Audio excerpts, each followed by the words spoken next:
kita hari ini, sebelum kita memulai aktivitas kita, ada baiknya kita mendengarkan firman Tuhan. Sebelum kita mendengarkan firman Tuhan, terlebih dahulu kita berdoa.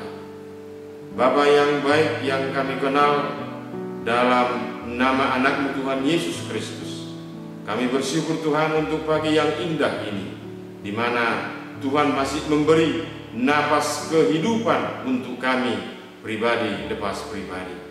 Tuhan Yesus yang baik, sebelum kami memulai hari-hari kami, memulai aktivitas kami, kiranya firman yang akan kami dengar akan memberangkatkan kami, menguatkan kami dalam kehidupan kami, dalam Kristus Yesus, Tuhan dan Juru Selamat kami yang hidup. Amin. Bapak, Ibu, dan saudara-saudara yang terkasih, firman Tuhan yang menjadi renungan untuk kita pada hari ini tertulis dalam Yohanes 1 ayat 16. Yohanes 1 ayat 16, demikian bunyi firman Tuhan. Karena dari kepenuhannya kita semua telah menerima kasih karunia demi kasih karunia. Karena dari kepenuhannya kita semua telah menerima kasih karunia demi kasih karunia.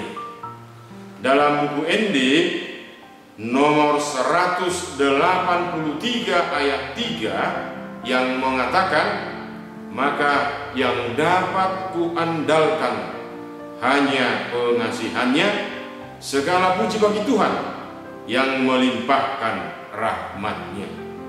Aku bersyukur bertemu memuji kasih Tuhanku. Aku bersyukur bertemu memuji kasih Tuhan. Menggambarkan ketika seseorang mendapatkan rahmat yang paling tinggi, Allah mengasihinya, maka dia bersyukur serta memuji Tuhan dalam hidupnya.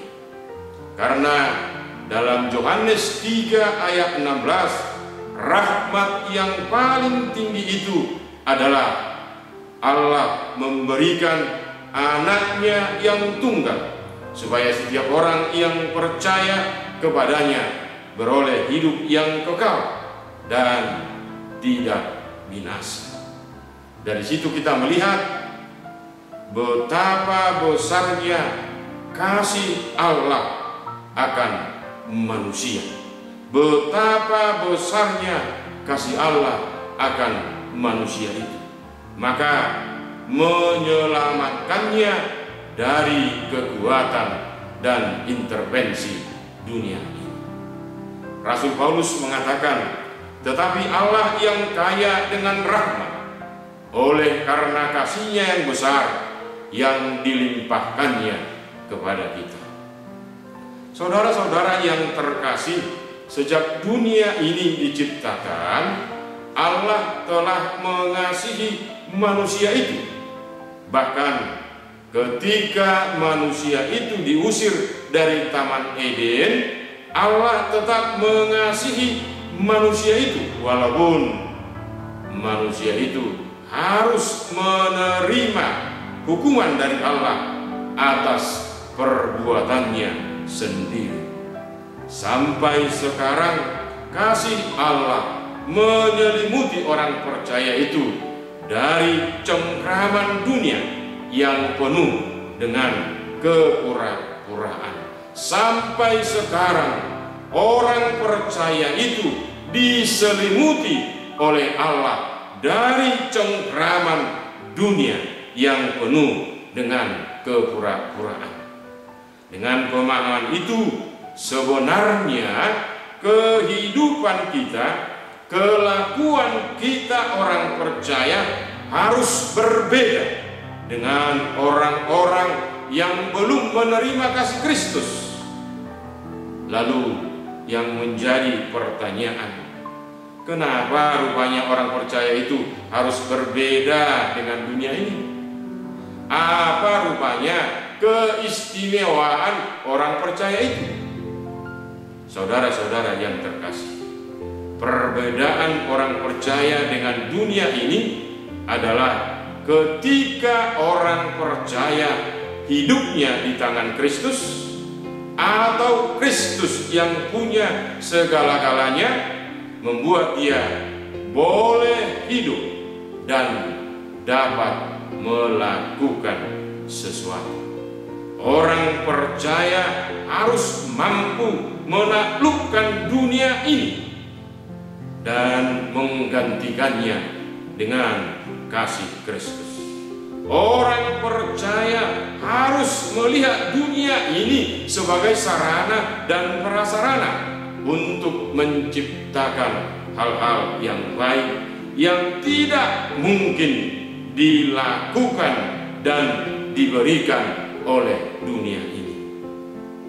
Keistimewaan orang percaya dalam dunia ini ketika dia memiliki Kristus, sedangkan dunia ini tidak. Dalam kehidupan sehari-hari, dunia harus melihat keistimewaan orang percaya tadi ketika dalam hidupnya orang percaya itu selalu mengandalkan kasih dari Kristus. Dalam pergaulan, dalam pekerjaan, juga ketika dia bermasyarakat, orang akan melihat keistimewaan orang percaya itu karena dia memiliki Kristus. Lalu yang menjadi persoalan, apakah keistimewaan itu akan berlaku di semua aspek atau lini kehidupan? Bahkan kita yakin orang banyak akan melihat begitu istimewanya orang Kristen itu atau orang percaya itu karena kita memiliki Kristus untuk menjadikan kita contoh dan patron kehidupan dalam kesehariannya. Nah, saudara-saudara yang terkasih, untuk menciptakan dan melaksanakan ini semua kita perlu suatu energi atau tenaga atau kekuatan yang tidak mungkin dunia ini memberikan kepada kita, yaitu kekuatan Roh Kudus. Yaitu kekuatan Roh Kudus.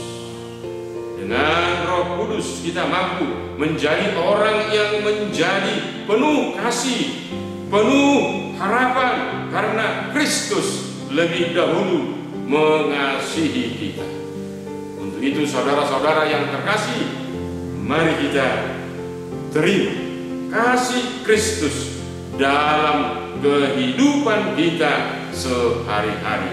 Mari kita terima kasih Kristus dalam kehidupan kita sehari-hari. Amin. Kita berdoa.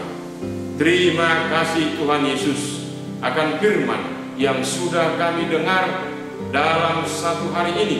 Kiranya firman-Mu mendorong kami, menjadi acuan kami, menjadi patron kehidupan kami, supaya kami dapat Tuhan melakukan seluruh aktivitas kami masing-masing. Kami akan memulai hidup kami dengan hidup dalam kasih.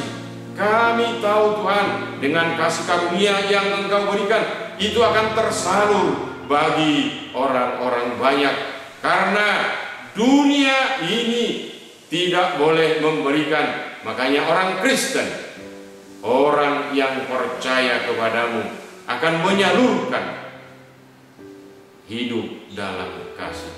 Untuk itu Tuhan, berkati kami, kuatkan kami dengan kuasa Roh Kudus-Mu, supaya kami Tuhan dapat melakukan kasih dalam kehidupan kami. Amin. Anugerah Tuhan kita Yesus Kristus, pengasihan Allah Bapa, dan persekutuan Roh Kudus kiranya menyertai kita sekalian.